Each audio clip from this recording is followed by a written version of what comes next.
just a process that I've really enjoyed. You are not going in there. You're not going in there. Sammy! That's tea. You can't have that. It's not water. Happy October, witches. So hello there. This is actually a surprise. I really wasn't going to film anything until Thursday. Thursday was actually going to be my authortube newbie tag, which I'm still going to film, but I've just been really excited about a little, not an epiphany, but just kind of a planning thing that I have that's been helping me even into this early preptober, that I really wanted to just kind of make a video about it, share it with you guys, and in hopes that maybe it'll be helpful to you, but also just to kind of document this particular idea. And with us today, in celebration of the 1st of October, is Sammy, the snake, my little ball python here. And he's a good boy. He's so precious. You'll get to know him, I'm sure, as the channel goes on. But yeah, so he's just gonna be here, chilling. You gonna be good? Okay, I'm gonna take my cup back now. So in the spirit of Preptober, I figured that I would share this planning process that I don't know if I came up with it, but I just sort of took an idea and just kind of converted it into a different way to do it. There might be other people out there who do it exactly this way. I just don't know.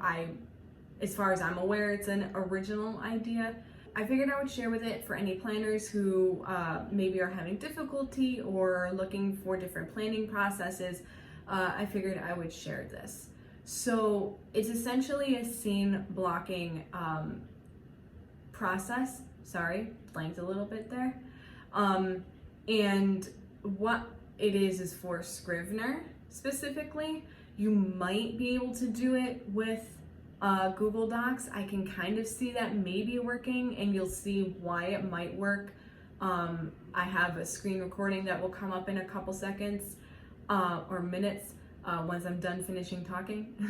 But I'm not 100% sure if it'll work on Google Docs. As far as I know, it might only work for Scrivener. So if it doesn't work for any, I'm sorry. So because I wanted to prep this year, you really love this mug, relax. Because I really wanted to prep this year, I was researching a bunch of techniques a couple of days ago, and one of the ones that really stuck out to me was the flashcard method, which people essentially were saying, take scenes, write a summary of it on a flashcard, and put them on a cork board, and that allows you to kind of move them as you see fit. So,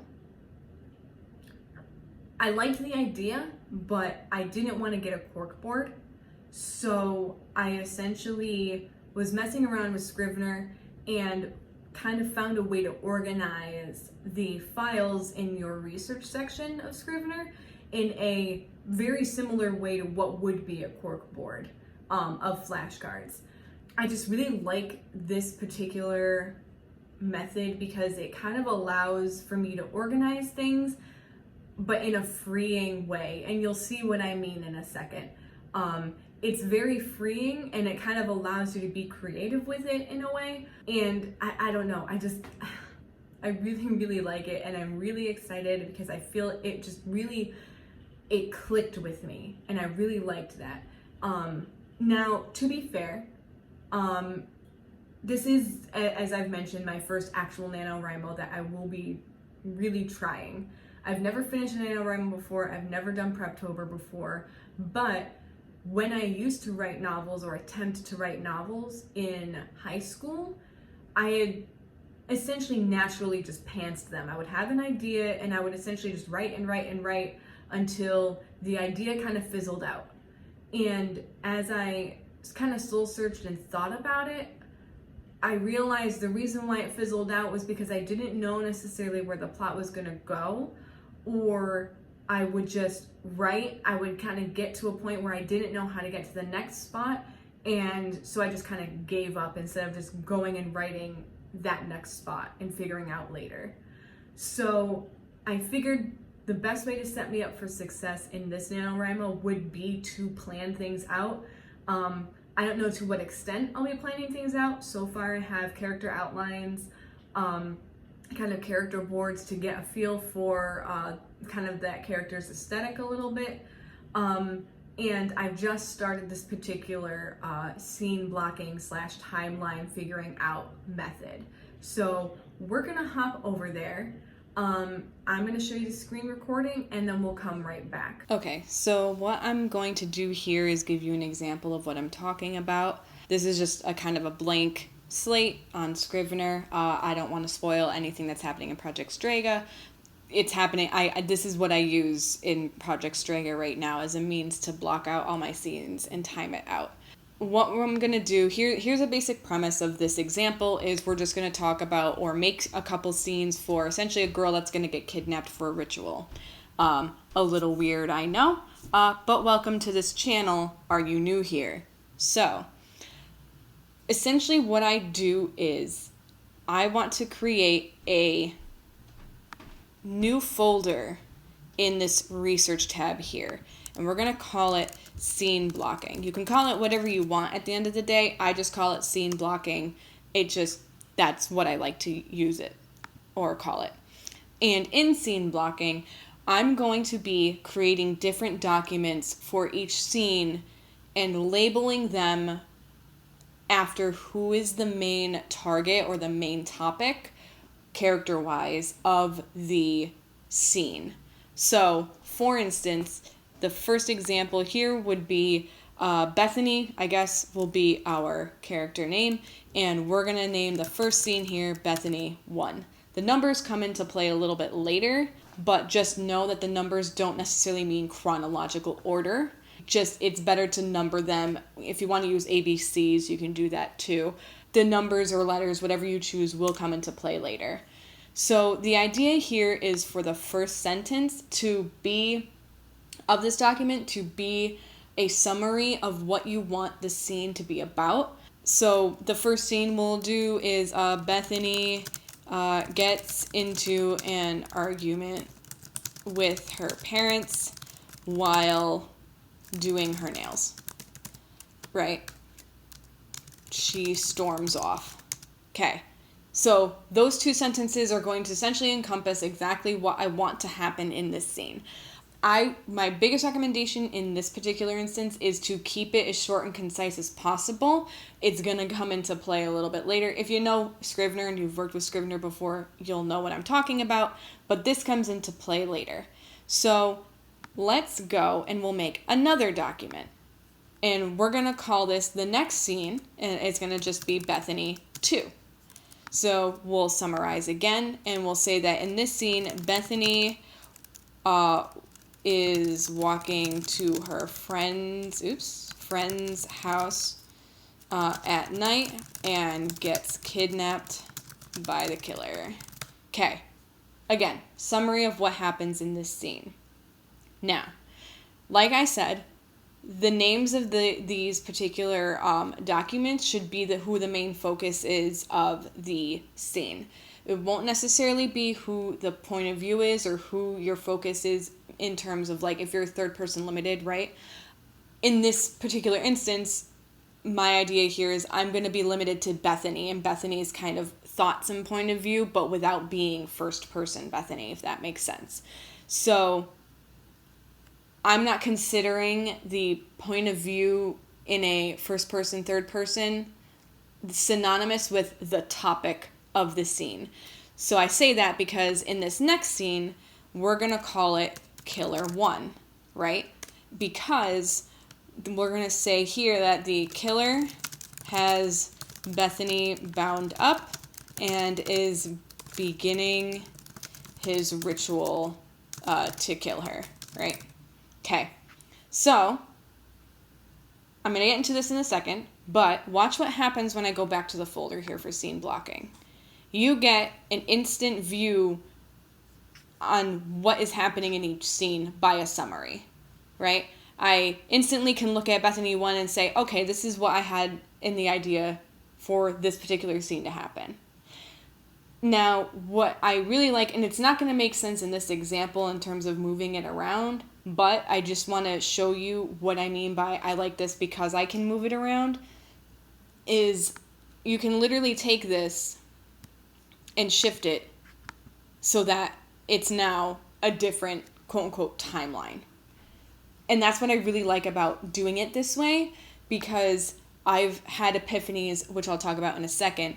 I've made epiphanies by switching things around. And that's, I think, what makes this, I guess, so freeing almost in a way. It's like, it's constraining, but it's freeing at the same time. I'm just going to show you one more thing. You can do it or you don't have to. It's just something that I'm going to be focusing my preptober on, is say that I want to remember a couple important things about this particular scene, right? So what you can do, if I can get into the document here, is we're going to do an important notes section.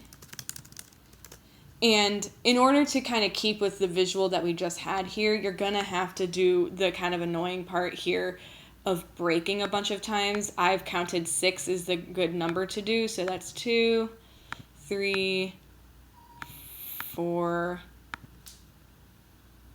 5, and 6 here. And you'll see if I go back to scene blocking, it doesn't appear here.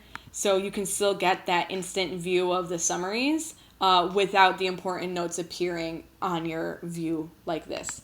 But what I can do here is say, I want to remind myself that this is going to be third person, limited, Bethany's point of view, and get into her emotions and tone, whatever.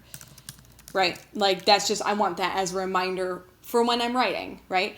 But more importantly, let's say that there's something I need to remember that happened in a previous scene that I need to remember here, and it's an important part of the scene. Say that Bethany has a metal nail file and can break her bonds, right? And then in here I'll put C Bethany 1. And what I can do here is link to document Bethany 1. So now I know exactly where this detail is from, and I can go back and say, oh yeah, she's doing her nails while she's arguing with her parents. And maybe it was a note that you made down here, but regardless, you can link between the documents and then instantly go and you can see what you're calling to. And that's how I plan on organizing my different scenes, essentially, in order to make sure I don't forget something, or if there's an important detail that I do write maybe, then I should go back into here and put it in my important notes so that I don't forget it if I need it later on. If you want to know what tea this is, because it is tea, it is David's Tea. You can go on their website. They have great blends. Some of them are a little funky, they're like a little too much, but this particular one is an apple cider tea, where you steep bits of dried apples and, some it's like a mixture of black teas and kind of like a chai cinnamony taste. It is delicious. It is a perfect way to just kick off October and kick off Spooky Month, is just that specifically. So yeah. All right.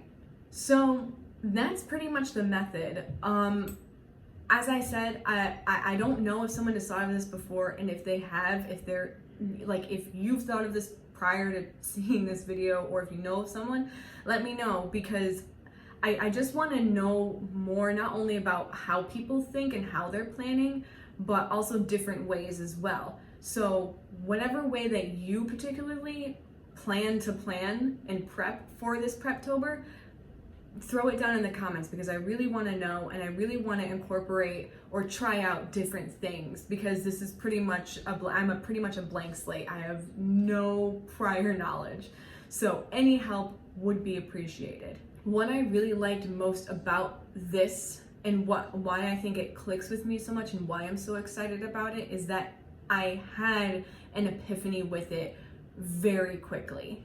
I had one scene that I really wanted to incorporate into my story. It is very important to one of my characters.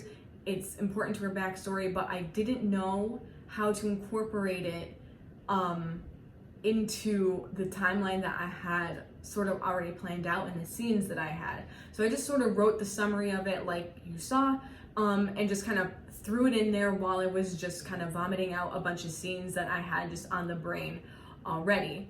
And he's really attracted to this because it's warm. So, oh baby, you can't get to it.